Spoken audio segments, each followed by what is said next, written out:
Assalomu alaykum hurmatli student. Xo'p, 5-darsimizga xush kelibsizlar. Bugun sizlar bilan study plan yozishda ingliz tilida ko'rib chiqamiz. Bu dars orqali ingliz tilida qanday qilib chiroyli study planni yozish, to'g'ri strukturalangan, mantiqiy yoki strukturaviy xatolarsiz o'quv rejasini yozishni ko'rib chiqamiz. Unda darsimizni boshlaymiz. Birinchi bo'lib study plan qanday insho degan savolga javob beradigan bo'lsak, the study plan essay is your opportunity to outline your academic objectives, course choices, major and future academic ambitions toward your goals. You should also make sure to align your courses with your career goals. Ya'ni o'quv reja inshosi bu siz akademik maqsadlaringiz, kurs tanlovlaringiz, sohangizni tanlaganingiz va kelajakdagi potensial akademik yutuqlaringizni ko'rsatib bera oladigan bitta imkoniyat. Ya'ni shu 2 betli varaqda o'qiydi professor. Siz kelajakda nima qilasiz? O'qishingizga aloqador. Shu narsani 2 betli varaq siz va professoringiz o'rtasidagi bitta aloqa vositasi bo'lib turadi. O'shuning uchun juda ham bu tomoniga ahamiyat berishlaringni so'rab qolaman. Keyingi qismida aytyaptiki, you should also make sure to align with your career goals. Ya'ni shu o'quv rejalar qanday chambarchas bog'liq sizni kelajakdagi karyera maqsadlaringizga. Ya'ni shunaqa qilingki, kelajakdagi karyera maqsadlaringiz bilan shu o'quv rejalaringizni ham chambarchas bog'lab qo'yadigan usulni toping. Xotiromiylar buni ko'rib chiqamiz, insholar turini ko'ramiz. Har biri bo'yicha chuqur ma'noga ega bo'lamiz, xudo xohlasa. Xo'p, unda study planning asosan qanday turlari bor deb savol beradigan bo'lsalaring, birinchisi narrative, ikkinchisi descriptive, uchinchisi persuasive, to'rtinchisi definition. Buni har bittasini chuqurroq qilib tushuntirib o'tib ketaman. Birinchisi, hope, narrative essay. A narrative essay is a type of essay that tells a story about a personal experience, events, or real-life situation. It's written in a way that engages the reader, often using descriptive details, emotions, and a clear structure. Ya'ni aytyaptiki, narrativ insho bu muallifning shaxsiy tajribasi haqidagi hikoyani o'z ichiga olgan inshodir. Bunda asosiy e'tibor beradigan joyimiz, muallif o'zini shaxsiy tajribasi haqida gapiradi. Ya'ni o'zi haqida, o'zini nomidan gapiradi. Shu tomoni JKS essaylarga rosa qo'l keladi. O'quvchini jalb qilish va hikoyaning ma'nosi yoki mavzusini ochib berish uchun hikoyalash unsurlaridan foydalaniladi. Ya'ni chuqurroq essayni ochib berish uchun hikoyaviy qilib yaratiladi. Bunaqa essaylar turlari deb tushuntirib o'tib ketyapti. Xo'p, keyingisi descriptive essay. A descriptive essay is a type of essay that focuses on describing a person, place, object, experience, emotion, or situation in detail. The goal is to create a vivid picture in the reader's mind using sensory details. Ya'ni tavsiflovchi insho bu inshoning bir turi bo'lib, talabadan biror narsani tasvirlashni talab qiladi. Obyekt, shaxs, joy, tajriba, hissiy holat va hokazo. Bizning holatimizda shaxs o'zimiz tasvirlaymiz, tajribamizni tavsiflaymiz, hissiyotlarimizni o'sha qiyinchilikdan boshdan kechirayotganimizda shularni tasvirlab o'tib ketamiz. Ushbu janr talabaning ma'lum bir tajribani yozma ravishda ifodalash qobiliyatini rivojlantirishga yordam beradi. To'ppa-to'g'ri aytib o'tib ketgan shu joyda. Keyingisi persuasive essay. Nimaga bu essayni qo'shdim? Bu ham muhim joylardan biri. Ya'ni a persuasive essay is a type of essay where the writer tries to convince the reader to accept a certain point of view or take a specific action. It uses logical arguments, facts, examples, and emotional appeals to persuade the audience. Ishontiruvchi insho bu muallif o'zining muayyan fikrga ishontirish yoki ma'lum bir harakatga undash uchun yozadigan inshodir. Bunda mantiqiy dalillar, faktlar, misollar va hissiy ta'sir orqali fikr himoya qilinadi.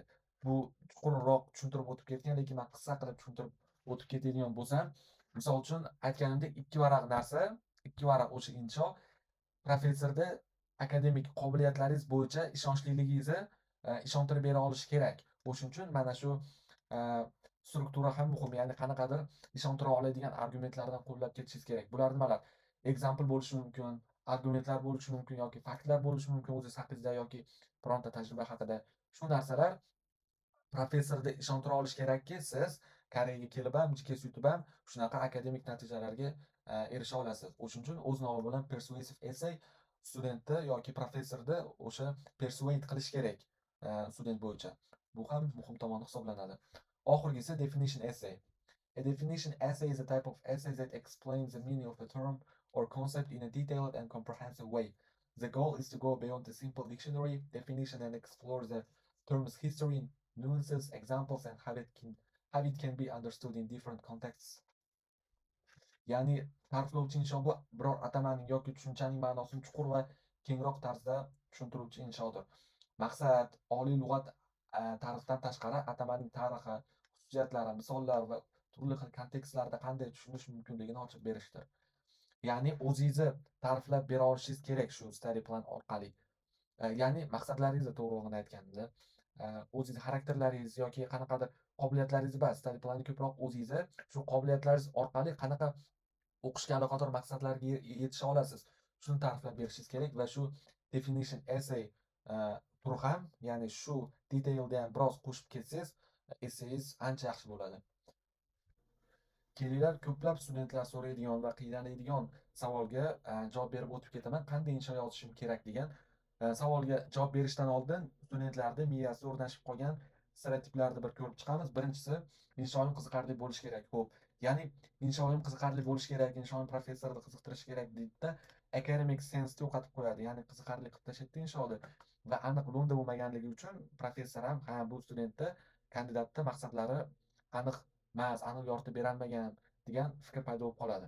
Shuning uchun inshoingizni ma'lum bir joylarini qiziqarli qilasiz, lekin inshoingizni polniy butun inshoingiz emas.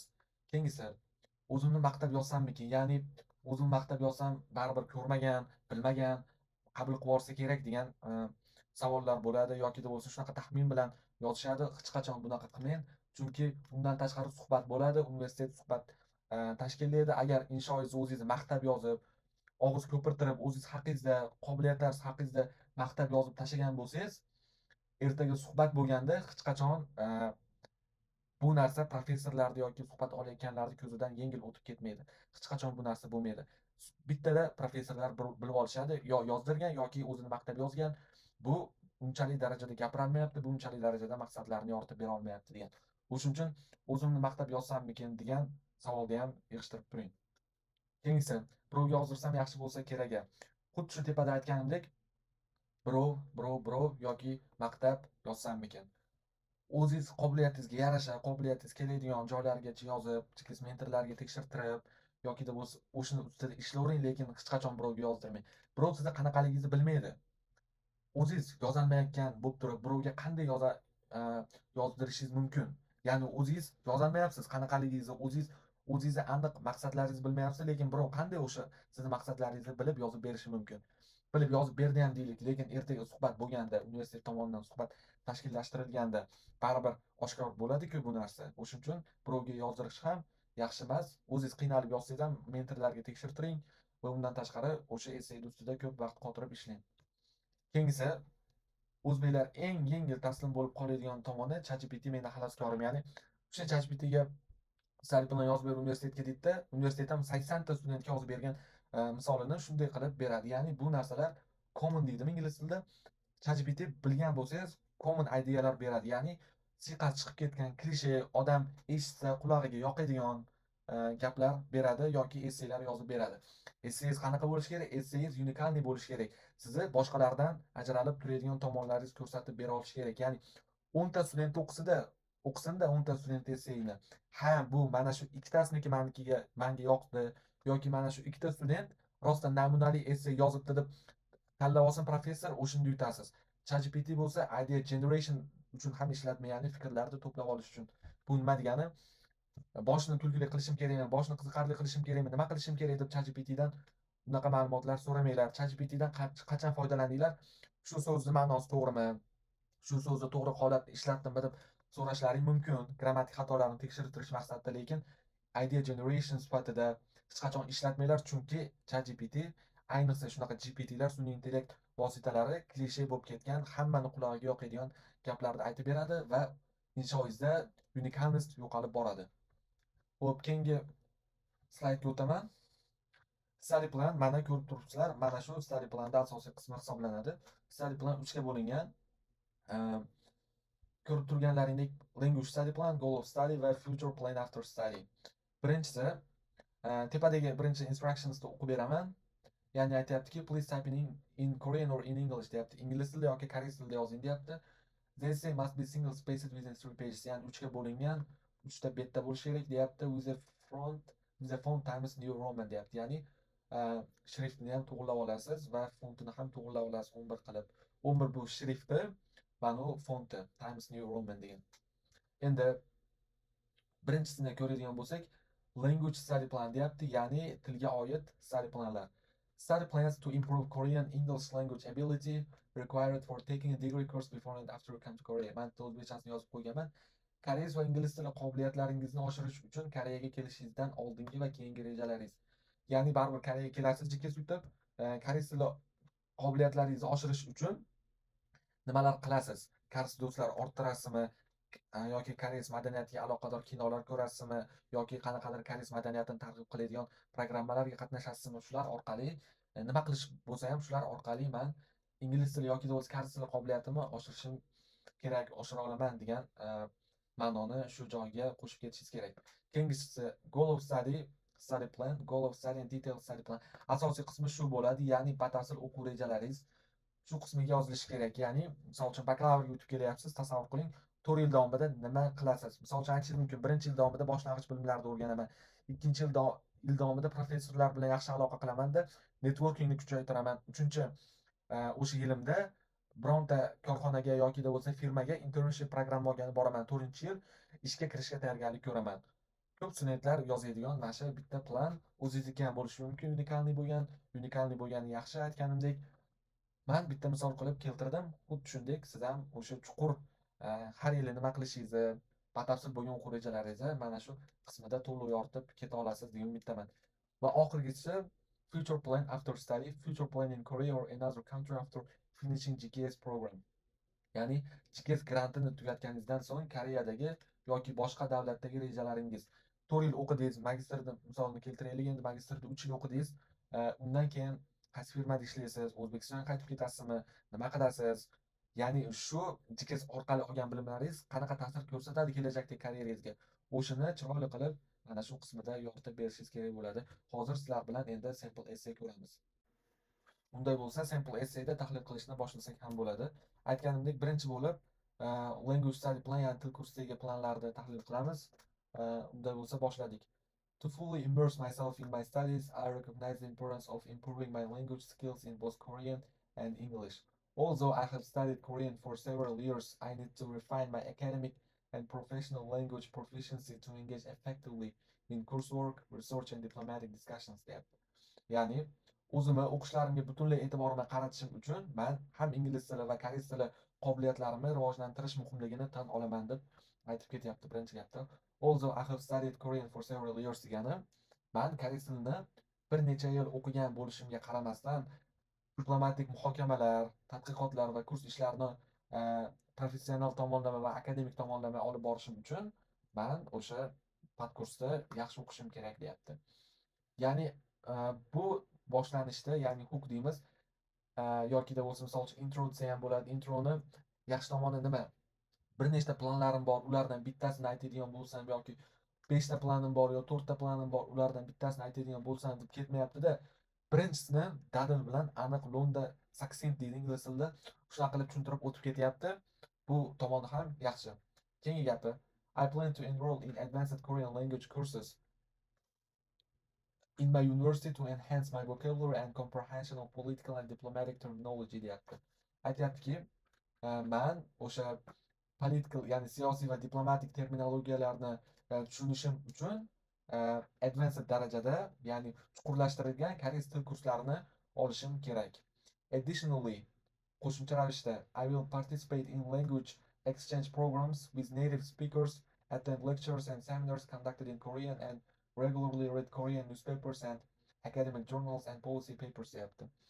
Shunga qo'shimcha ravishda deyapti, men native speakerlar bilan, ya'ni koreyslar bilan har xil almashinuv programmalariga ham qatnashaman. Undan tashqari deyapti, leksiyalarga qatnashaman, ma'ruzalarga qatnashaman, seminarlarga qatnashaman va koreys tilidagi yangiliklar, akademik jurnallar va siyosatga oid jurnallarni ham o'qib turaman davomiy deb aytib ketyapti.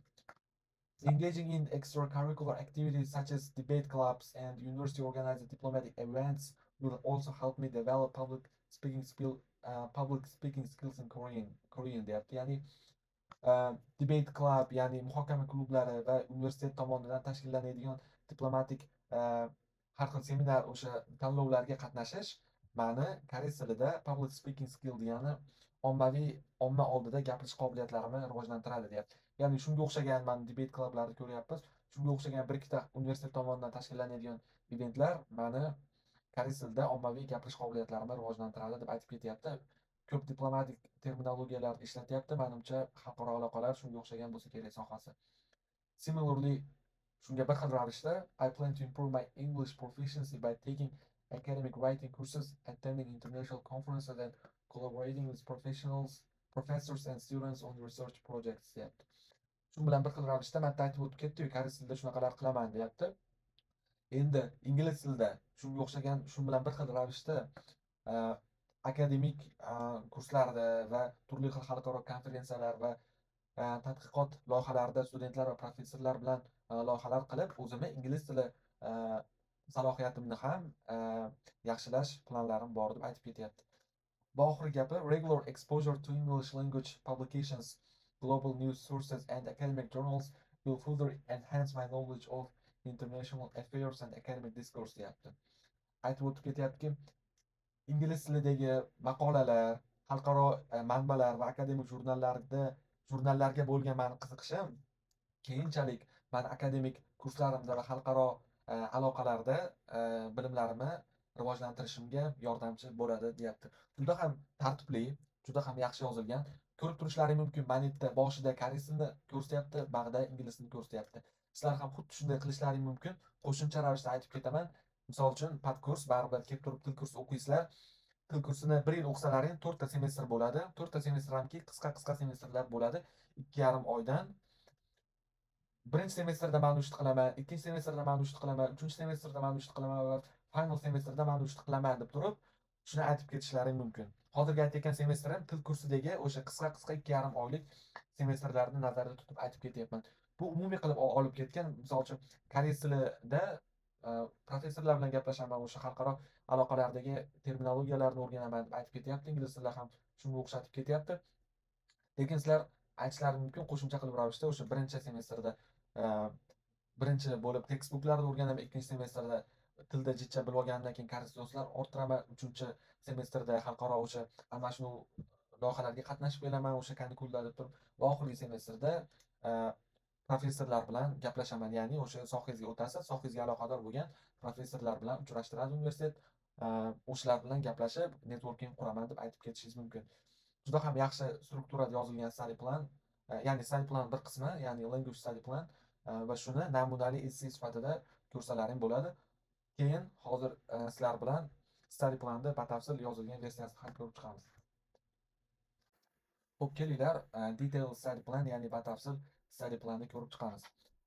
Birinchi gapi, academically, my primary focus will be on understanding how international relations shape global political and economic landscapes, with particular emphasis on South Korea's role in diplomacy and global governance deyapti. Ya'ni akademik tomonlama mani asosiy diqqatim xalqaro aloqalar qanday qilib xalqaro siyosiy va ekonomik holatlarda shakllantiradi va Janubiy Koreyani shu xalqaro aloqalarda, diplomatiyada rolini o'rganishga qaratilgan bo'ladi deb aytib ketyapti. Keyin gapi, I'm especially interested in analyzing bilateral relations between South Korea and my country and exploring ways to strengthen cooperation between the two nations deyapti. Ya'ni men Janubiy Koreya va meni davlatimdagi ikki tomonlama aloqalarni tahlil qilishga juda ham qiziqaman va shu ikki millat o'rtasidagi hamkorlikni ham rivojlantirish yo'llarini qidiryapman deb aytib ketyapti. In the short term, I plan to build a strong theoretical foundation in international relations, diplomacy and economic policies while conducting research on South Korea's diplomatic strategies and their global impact deyapti. Ya'ni planini qisqa vaqtli bilan uzoq vaqtli bo'lib olyapti menimcha, chunki men bitta qisqa vaqtli planlarim deb aytib ketyapti. Qisqa vaqtli planlarim men birinchi bo'lib deyapti, kuchli nazariy bilimlarimni qurib olaman xalqaro aloqalarda, diplomatiyada va ekonomik siyosiy vaziyatlarda. Shu bilan birga Janubiy Koreyaning diplomatik strategiyalarini va xalqaro ta'sirini ham o'rganib boraman. Ya'ni shu bo'yicha ham tadqiqot o'tkazaman deb aytib ketyapti. Through case studies and policy analysis, I hope to develop critical thinking skills that will allow me to propose solutions for enhancing diplomatic ties deyapti. Ya'ni case study degani o'zingiz qilib o'tgan mustaqil o'qish manbalari, tadqiqotlar bo'lishi mumkin, so'rovnomalar bo'lishi mumkin, shular case studyga kiradi. Shu o'zim qilgan so'rovnomalar va siyosiy analizlar orqali men critical thinking, tanqidiy fikrlash qobiliyatimni rivojlantiraman, qaysiki xalqaro o'sha diplomatik aloqalarni rivojlantirishimda yaxshi yechimlar bera oladi. Attending lectures and networking events with diplomats, policymakers, and scholars will also provide valuable insights into the practical aspects of international relations deyapti. Ya'ni aytganimdek, leksiyalarga qatnashish va networking event degani bironta tadbirlarga borasiz, shu tadbirlar orqali bironta kasbingizga oid do'stlar bilan tanishasiz. Shunaqa tadbirlarga borib, leksiyalarga borib, diplomatlar bilan, siyosatchilar bilan va olimlar bilan tanishishim deyapti. Mani keyinchalik xalqaro aloqalarda practical aspects degani shu xalqaro aloqalarning amaliy bosqichlarida muhim ma'lumotlar olishimda ko'makchi bo'ladi deb aytib ketyapti. In the long term, I plan to specialize in diplomatic studies, focusing on economic and cultural diplomacy between South Korea and the European Union deyapti. Aytib o'tganimdek, bitta qisqa vaqtli planlari va bitta uzoq vaqtli planlari qilib o'tib ketyapti. Uzoq vaqtli planlarimda man deyapti, diplomatik o'qishlarga, diplomatik o'rganuvlarga ko'proq asosiy e'tiborimni qarataman, shu sohaga ixtisoslashaman va ekonomik va madaniy diplomatiyani, Janubiy Koreya va Yevropa Ittifoqi o'rtasidagi ekonomik va madaniy diplomatiyaga ko'proq e'tiborimni qarataman deyapti. Publishing research papers on South Korea's diplomatic strategies and conducting comparative studies on international diplomatic approaches will help me to establish expertise in that field deyapti. Ya'ni Janubiy Koreyaning diplomatik strategiyalari va undan tashqari conducting comparative studies va turli xil taqqoslov o'rganuvlarini olib borishim xalqaro aloqalarda, ya'ni xalqaro diplomatiyalarda meni keyinchalik o'sha sohada expertise bilimlarimni, o'sha ekspert bo'lishimga yordam beradigan bilimlar shakllantirishimga hissa qo'shadi deyapti. I intend to develop a strong understanding of foreign policy analysis, economic cooperation and diplomatic negotiations, preparing myself for a career in international organizations or embassies deyapti. Xo'p, aytib ketyaptiki, man deyapti, kuchli foreign policy analysis degani chet qanday tarjima qilsa bo'ladi buni? Chet davlatdagi siyosiy analizlar. Man o'sha chet davlatdagi siyosiy analizlar, ekonomik o'sha birlashuvlar, economic cooperation degan ekonomik hamkorliklar va diplomatik aloqalarni olib borishim deyapti. Mani o'sha kelajakda xalqaro tashkilotlarda yoki elchixonalarda ishlashimga yordam beradi. Ya'ni shu narsalarga qatnashishim orqali men kelajakdagi xalqaro aloqalarda yoki xalqaro tashkilot va elchixonalarda ishlay oladigan understandingimni rivojlantirishi mumkin bo'lgan holatlarda rivojlantiradi deb aytib o'tib ketyapti. Tarjimada xatoliklar bo'lsa ming bor uzr so'rayman. Bilaman, tushunib turibman, bu xalqaro diplomatiya bo'lganligi uchun sohasi juda ham qiyin lug'atlar ishlatgan. Misol uchun bilateral relations tushunish mumkin, lekin o'zbek tiliga tarjima qilib aynan o'sha so'zlar nima ma'noni anglatish juda qiyin. Comparative studies deyapti, mana yerda misol uchun foreign policy analysis deyapti. Bu miya avtomatik tarjima qilinishi mumkin, lekin o'zbek tilida aynan ma'nosini topib borish ancha qiyin. O'shuning uchun qo'ldan kelgancha tarjima qilib berdim sizlarga. Bu essayda, ya'ni yaxshi tomonini aytib o'tib ketaman. Bu ham oldingi misol uchun mana linguist study planni ko'rganimizdek, bitta koreys tili, bitta ingliz tiliga bo'lgandek, ikkiga bo'lganidek, bitta ham misol uchun ko'rgan bo'lsalar, mana yerda short term deyapti, mana yerda hozir in the long term deb aytib ketyapti. Ya'ni buni o'sha ikki tomonlama bo'lib o'tib ketyapti. Qisqa vaqtli planlarni aytyapti-da va undan keyingi uzoq vaqtli planlarni aytyapti. Sizlarga yana yaxshilamoqchi bo'lib aytishim mumkin. Siz birinchi kursda nima ish qilishingiz, ikkinchi yilingizda, uchinchi yilingizda nima qilishingiz va final yilingizda nima qilishingizni aytib ketishingiz mumkin. Ko'p studentlar aytadi, birinchi yilimda boshlang'ich bazalarni o'rganaman. Misol uchun kompyuter fanlari yo'nalishiga topshirgan studentni olaylik. Aytish mumkin, birinchi yili men Python, JavaScriptga o'xshagan boshlang'ich kompyuter bilimlarini egallab boraman. Ikkinchi semestr ularni mustahkamlash uchun turli xil loyihalarga qatnashaman. Uchinchi yil internship olaman, ya'ni bironta firmada praktikant bo'lib ishlab ko'raman. To'rtinchi yil faqat ishimga tayyorgarlik ko'raman deb. Bu faqat short termga bo'lyapti va long termga bo'lyapti. Bu ham yaxshi bo'lish, lekin 1 2 3 4 qilib aniq qilib ichigacha tushuntirib o'tib ketsangiz, menimcha professorning fikrida bu studentni rostdan ham chuqur bilimi bor, chuqur o'sha sohani o'rgangan, o'rganmagan bo'lsa ham nima o'rganishini biladi degan tasavvur shakllanishi uchun. Xo'p, endi sizlar bilan future plan after study, ya'ni o'qishdan keyingi planlarini tahlil qilamiz. Unday bo'lsa boshladik. After completing my master's degree, I plan to use my knowledge and experience to contribute to strengthening diplomatic and economic ties.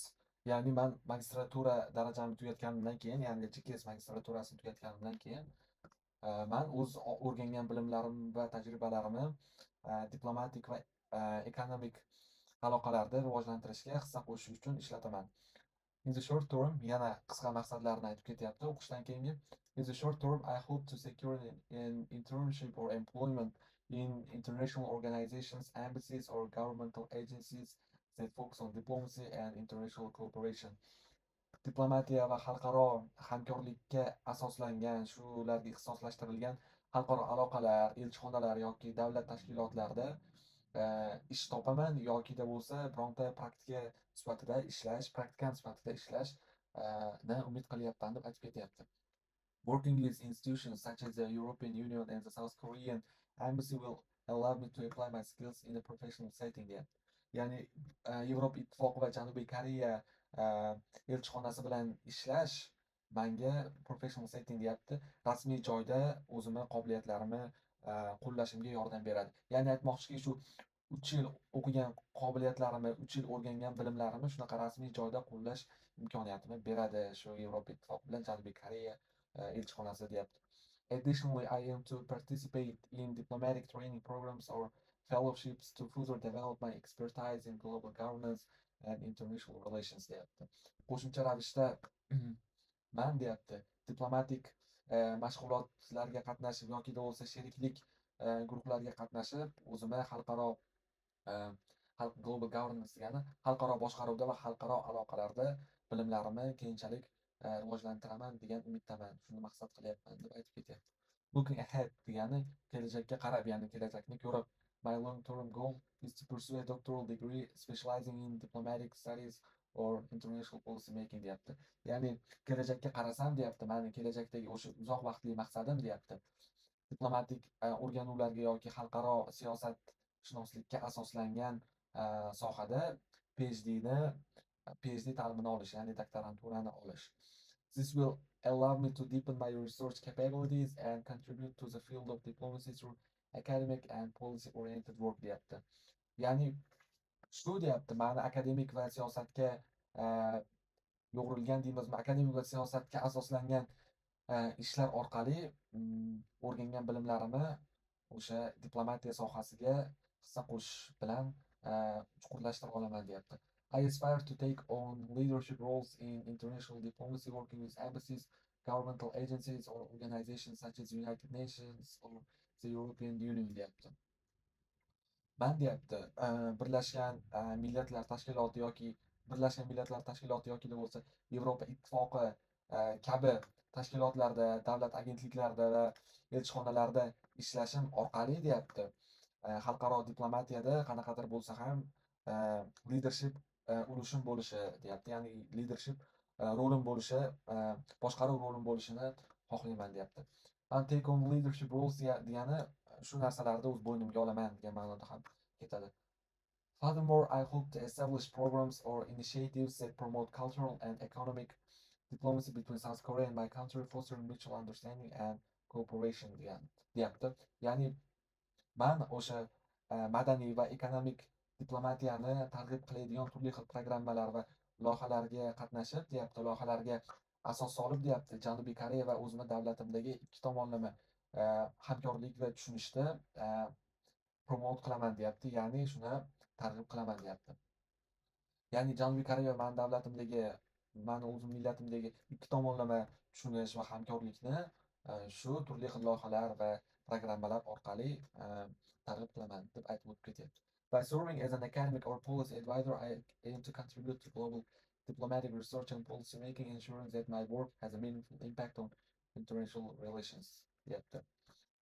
Xo'p, siyosatchi, o'sha siyosat maslahatchisi yoki akademik maslahatchi sifatida deyapti, shu sifatda xizmat ko'rsatib deyapti, men xalqaro diplomatik tadqiqotlarga yoki siyosatshunoslikka hissa qo'shishni maqsad qilib qo'yganman.